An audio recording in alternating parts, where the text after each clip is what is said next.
कूडल संगम देवा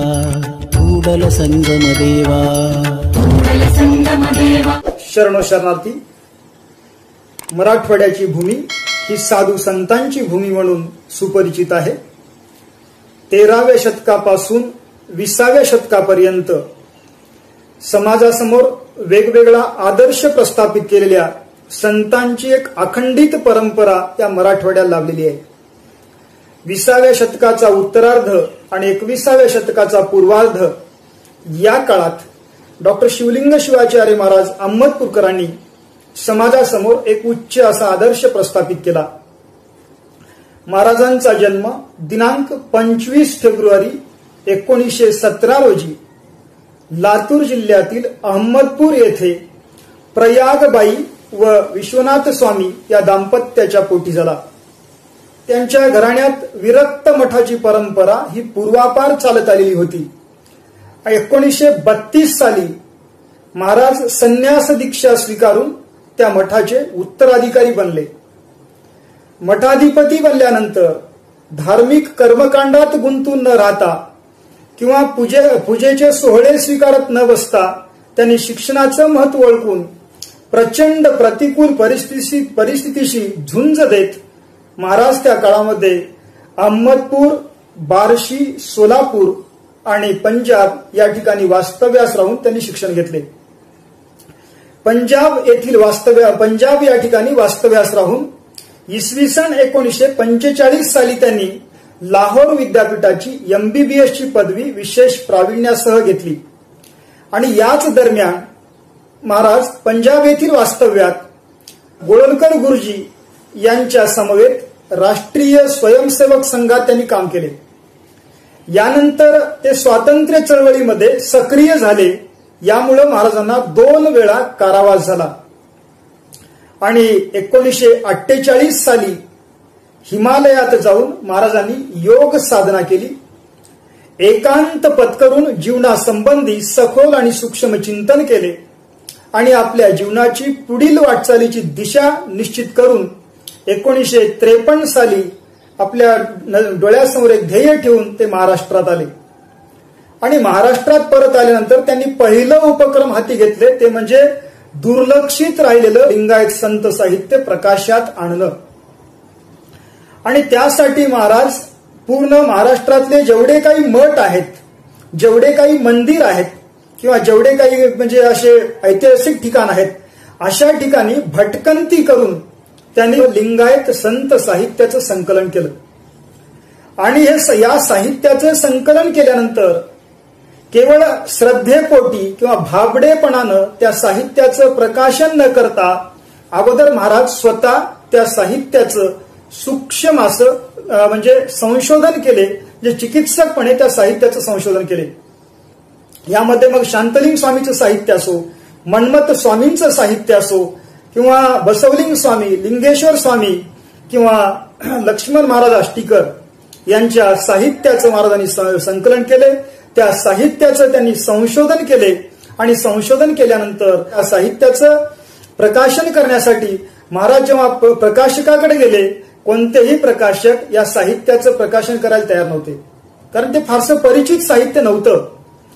आणि कोणतेही प्रकाशक जेव्हा साहित्य प्रकाशित करत नव्हते तेव्हा महाराज हातपाय गाळून न बसता स्वतः त्यांनी म्हणजे संस्कृती प्रकाशन नावाची एक प्रकाशन संस्था चालू केली आणि या संस्कृती प्रकाशनाच्या माध्यमातून मन्मथ स्वामी, लिंगेश्वर, बसवलिंग स्वामी, लक्ष्मण महाराज आष्टीकर यांच्या अभंगांचं किंवा यांच्या साहित्याचं महाराजांनी प्रकाशन केले। मन्मथ स्वामीचे जवळपास सगळेच ग्रंथ महाराजांनी संस्कृती प्रकाशनाच्या वतीनं प्रकाशित केले। म्हणजे मन्मथ स्वामींचं समग्र साहित्य जगासमोर आणण्याचा पहिला प्रयत्न जर कोणी केला असेल तर तो डॉक्टर शिवलिंग शिवाचार्य महाराजांनी केला।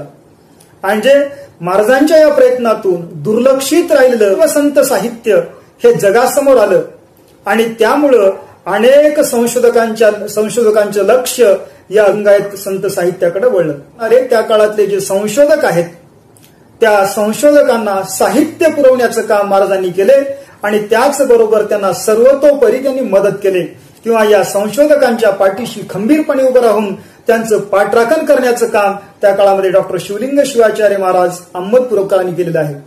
आणि यामुळं महाराजांनी व लिंगायत संत साहित्य प्रकाशित करण्यासाठी त्यांनी जे कष्ट घेतले आणि त्या साहित्य हे जगासमोर आलं आणि मराठी संत साहित्याची धारा अधिक समृद्ध झाली. आणि त्याचबरोबर महाराजांनी म्हणजे मन्मथ स्वामी यांचं जे म्हणजे साहित्य लेखनाचं जे क्षेत्र आहे, मन्मथ स्वामींची जी समाधी आहे, मन्मथ स्वामींची जी साधना भूमी आहे ते म्हणजे कपिलधार क्षेत्र. आणि या कपिलधार ह्या क्षेत्रास नावलौकिक करून देण्यामध्ये, नावलौकिक प्राप्त करून देण्यामध्ये महाराजांचा सिंहाचा वाटा आहे. कारण ज्या काळामध्ये क्षेत्र कुणालाही माहीत नव्हतं त्या काळामध्ये म्हणजे 1955 साली महाराजांनी आपल्या निवडक अनुयायासह चापोली पासून कपिलधार पर्यंत पहिली पदयात्रा काढली. आणि तेव्हापासून ते 2019 पर्यंत ती पदयात्रा महाराजांनी अखंडितपणे चालवली. एकाही वर्षी त्यांचा खंड पडला नाही त्यात. आणि महाराजांनी 1955 पासून कपिलधार या ठिकाणी पदयात्रा काढायला चालू केल्यानंतर मग पुन्हा अनेक प्रकारच्या पदयात्रा चालू झाल्या. आज कपिलाधार म्हणजे लिंगायतांचं पंढरपूर बनलेलं आहे. आज कपिलाधारची जी यात्रा असते कार्तिक पौर्णिमेची, त्या यात्रेस कर्नाटक, तेलंगणा, महाराष्ट्र यासह विविध प्रांतातून 10 ते 12 लाख अनुयायी त्या कपिलाधार क्षेत्री येतात. आणि त्या ठिकाणी आजपर्यंत महाराजांचं जे कीर्तन होत होतं ते कीर्तन म्हणजे येणाऱ्या अनुयायांसाठी पर्वणी होतं. आणि अशा प्रकारे कपिलाधार या क्षेत्रास नावलौकिक प्राप्त करून देण्यामध्ये महाराजांचा अत्यंत मोलाचा वाटा राहिला आहे. आणि त्याचबरोबर पहा, प्राचीन भारतीय म्हणजे महाराजांचा व्यासंग जर पाहू लागलो आपण तर असं म्हणतात पहा की स्वदेश पूज्यते राजा विद्वान सर्वत्र पूज्यते. आपण मठाधिपती अनेक पाहतो, केवळ आपल्याच म्हणजे लिंगायत परंपरेतलं अष्टावरण, षटस्थल, पंचाचार याच्या पलीकडे काही फारसं माहीत नसते किंवा परमरस वगैरे या ग्रंथाच्या पलीकडे फारसं माहीत नसते. शरण साहित्याचा अभ्यास नीट नसतो. आणि महाराजांचा जर ज्ञानाचा आवाका पाहिला तर अचंबित करणारा असा होता. कारण महाराजांचा संस्कृत साहित्याचा अत्यंत गाढा अभ्यास होता. आणि म्हणजे बसवेश्वरादी शरणांच्या वचन साहित्याचा अत्यंत सखोल अभ्यास महाराजांनी केला. आणि त्याचबरोबर महाराष्ट्रातील मराठी संत साहित्य जो आहे त्या संत साहित्यावर महाराजांचं विलक्षण प्रभुत्व होतं. महाराज जर ज्ञानेश्वरीवर बोलू लागले तर लोकांना वाटत होतं की हे महाराज म्हणजे वारकरी आहेत का, अशी शंका लोकांना येत होती. इथपर्यंत महाराजांचा ज्ञानेश्वरीवर व्यासंग होता. आणि म्हणजे महाराष्ट्रातील वारकरी संप्रदाय असो, महानुभाव संप्रदाय असो, नागेश संप्रदाय असो, दत्त संप्रदाय, समर्थ संप्रदाय, सुफी संप्रदाय, या सगळ्या संप्रदायाच्या साहित्याची महाराजांना सखोल जाण होती. आणि म्हणजे या ठिकाणी पहा, या सगळ्या साहित्याची त्यांना सखोल जाण होती.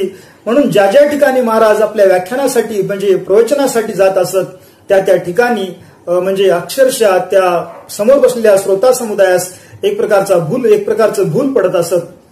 म्हणजे महाराजांचं कीर्तन असो, प्रवचन असो, आशीर्वचन असो किंवा व्याख्यान असो किंवा सभा संमेलनातील त्यांचं अध्यक्षीय भाषण असो, त्यातून त्यांच्या अफाट विद्वत्तेचं दर्शन हे श्रोत्यांना घडत असत. आणि श्रोत्यांचा स्तर पाहून, श्रोत्यांचं कल पाहून बोलून सभा जिंकण्याचं एक अद्वितीय कौशल्य पूज्य डॉक्टर अहमदपूरकर महाराजांकडे होतं. आणि त्यामुळं अनेक सभा हे महाराज जिंकत असत. आणि केवळ लिंगायत धर्म आहे ह्याच्यापुरतच महाराज सीमित नव्हते किंवा आपल्या परंपरेपुरतं महाराज सीमित नव्हते. समाजामध्ये इतर जे काही कार्यक्रम होतात आणि म्हणजे त्यामध्ये सर्वधर्म संमेलन असो किंवा इतर काही कार्यक्रम असो, अशा कार्यक्रमामध्ये महाराजांना सन्मानपूर्वक निमंत्रित केल्या जात असत. कारण त्या लोकांना विश्वास होता की महाराजांकडे सभा जिंकण्याचं एक अद्वितीय कौशल्य आहे. आणि महाराजांचं व्याख्यान म्हणजे श्रोत्यांसाठी एक प्रकारचं पर्वणी राहत होतं. म्हणून या ठिकाणी पहा, प्रत्येक त्यांच्या व्याख्यानातून त्यांची विद्वत्ता प्रकट होत होती. आणि महाराजांच्या व्याख्यानातून कधीही अंधश्रद्धा, बुवाबाजी, चमत्कार अशा गोष्टींचा उदो महाराजांनी कधी केलेला नाही किंवा संतांच्या चमत्कार कथा महाराजांनी कधी सांगितलेल्या नाहीत. तर त्यांनी उलट समाजाला विवेकी दृष्टी देण्याचा प्रयत्न, समाजाला विज्ञाननिष्ठ दृष्टी देण्याचा प्रयत्न महाराजांनी सदैव केलेला आहे. म्हणजे अंधश्रद्धा, व्रतवैकल्य, कर्मकांड यातून बाहेर काढून समाजाला विवेकी दृष्टिकोन देणं, समाजाला विज्ञानिष्ठ दृष्टिकोन देणं हे महाराज आपले उत्तरदायित्व मानले. आणि त्याचबरोबर धर्म, जात, पंत, प्रांत या गोष्टीच्या पलीकडे जाऊन माणसाला माणूस कसा जोडता येईल ह्यासाठी महाराज सदैव प्रयत्नशील राहिले. आणि त्यांचा प्रत्येक उपक्रम म्हणजे या भूमिकेतूनच त्यांनी करत असत. आणि आपल्या कृती आणि उक्तीतून ते सतत राष्ट्रनिष्ठेचा संदेश देत असत. महाराजांनी अनेक कार्यक्रमाच्या शेवटी म्हणजे महाराजांचे अनेक कार्यक्रमाचं समारोप हे राष्ट्रगीतानं होत असत. म्हणजे यातून महाराजांची राष्ट्रनिष्ठा आपल्याला पाहायला मिळते. आणि महाराष्ट्रासह कर्नाटक, तेलंगणामध्ये महाराजांवर नितांत श्रद्धा असणारे अनुयायी मोठ्या प्रमाणामध्ये होते. पण कधीही या अनुयायामध्ये महाराजांनी कोणत्याही प्रकारचा भेदभाव केलेला नाही.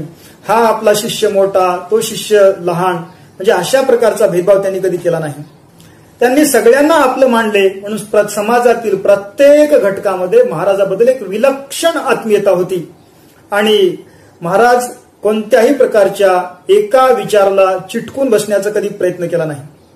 म्हणजे सतत त्यांनी आपल्या विवेकी भूमिकेतून प्रत्येक गोष्टीचा विचार केला. त्यांच्या विवेकाला जी गोष्ट पटते त्या गोष्टीचं त्यांनी समर्थन केलेलं आहे. आणि अनेक वेळा तात्विक मतभेदाच्या सीमारेषा ओलांडून माणसाला माणूस जोडण्यासाठी डॉक्टर शिवलिंग शिवाचार्य महाराजांनी सदैव पुढाकार घेतला किंवा सदैव ते प्रयत्नशील राहिले. उत्तर कर्नाटकामधलं एक उपक्रमशील बसव तत्ववादी मठ म्हणून सुपरिचित असलेल्या हिरेमठ संस्थान भालकीमध्ये डॉक्टर चन्नबसव पट्टदेवरू यांनी एक नाविन्यपूर्ण उपक्रम ठेवतात आणि त्या उपक्रमासाठी प्रमुख अतिथी म्हणून डॉक्टर शिवलिंग शिवाचार्य महाराज अहमदपूरकर यांना निमंत्रित करतात. पूज्य डॉक्टर बसवलिंग पट्टदेवरू महाराज आणि डॉक्टर शिवलिंग शिवाचार्य महाराज यांचे यापूर्वी काही तात्विक मतभेद होते. पण जेव्हा हिरेमठ संस्थानाच्या एका नाविन्यपूर्ण उपक्रमाचं आमंत्रण महाराजांना येते तेव्हा डॉक्टर शिवलिंग शिवाचार्य महाराज आपले सगळे तात्विक मतभेद बाजूला ठेवून त्या उपक्रमासाठी आवर्जून उपस्थित राहतात. म्हणजे या ठिकाणी पहा, म्हणजे तात्विक मतभेदाच्या पलीकडे तात्विक मतभेद बाजूला ठेवून चांगल्या उपक्रमासाठी हातात हात देणारे हे डॉक्टर शिवलिंग शिवाचार्य महाराज होते. म्हणजे या ठिकाणी पहा, म्हणजे त्याचबरोबर आपण असं हेही चित्र पाहतो की डॉक्टर शिवलिंग शिवाचार्य महाराज अहमदपूरकर यांना जेव्हा 100 वर्ष पूर्ण झाले तेव्हा त्यांच्या शतकपूर्ती सोहळ्यास राष्ट्रीय स्वयंसेवक संघाचे सरसंघचालक मोहनजी भागवत हे स्वतः उपस्थित होते.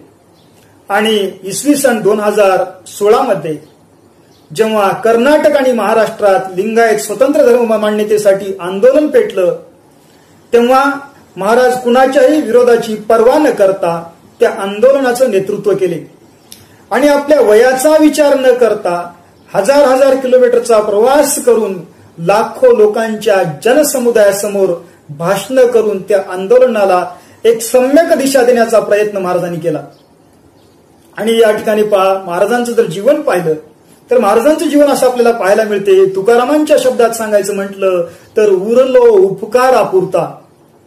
म्हणजे अशा जाणीवेतून महाराजांनी समाजासाठीच आपलं संपूर्ण आयुष्य झिजवले. म्हणजे संत तुकाराम एका अभंगामध्ये म्हणतात पहा, जगाच्या कल्याणा संताच्या विभूती देह कष्टविती परोपकारे.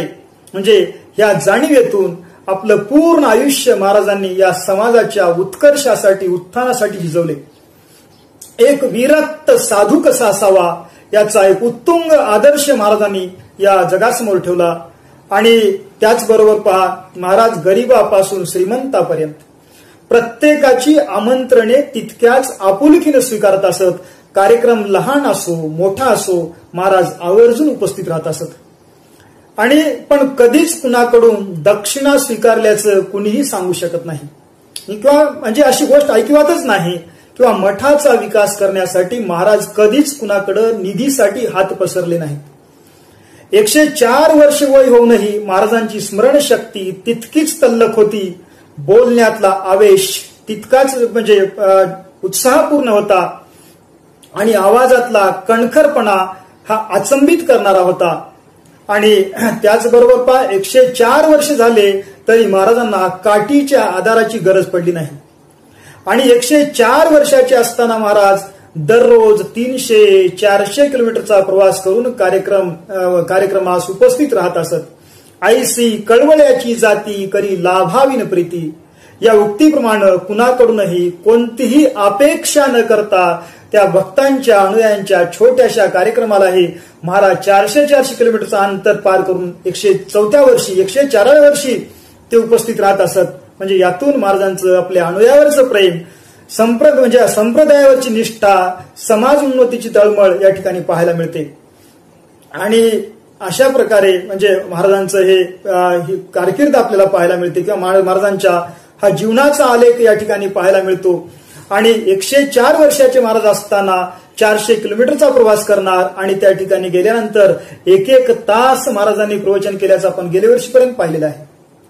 म्हणजे 104 वय असताना 1 तास महाराज प्रवचन करणार आणि प्रवचन करत असताना वयाचा परिणाम म्हणून कधी इकडचं वाक्य तिकडं झाल्याचं स्मरत नाही. आणि त्याचबरोबर पहा म्हणजे एखादा कार्यक्रम 4 तास जरी लांबला किंवा 4 तास जरी चालला तर महाराज कधी स्टेजवरून उठले नाहीत किंवा कधीही त्यांच्या चेहऱ्यावर कंटाळा किंवा थकवा कधीही श्रोत्यांना पाहायला मिळाला नाही. हे जगातलं एक अपवादभूत उदाहरण म्हटलं तरी काय हरकत नाही असं मला या ठिकाणी वाटते. आणि अशा प्रकारे एक उच्च मूल्याचा आदर्श जगासमोर प्रस्थापित करून दिनांक 1 सप्टेंबर 2020 रोजी डॉक्टर शिवलिंग शिवाचार्य महाराज अहमदपूरकरांनी या जगाचा निरोप घेतला. आयुष्यभर त्यांनी झिजून जे मूल्य आपल्यासमोर प्रस्थापित केले ते आज आपल्याला आपल्या कृतीत उतरवणं हीच त्यांना सार्थ श्रद्धांजली ठरेल असं मला या ठिकाणी वाटतं. गुरु जय गुरु बसवण्णा जय तू जगद्गुरु बसवण्णा जय गुरु बसवण्णा जय तू जगद्गुरु बसवण्णा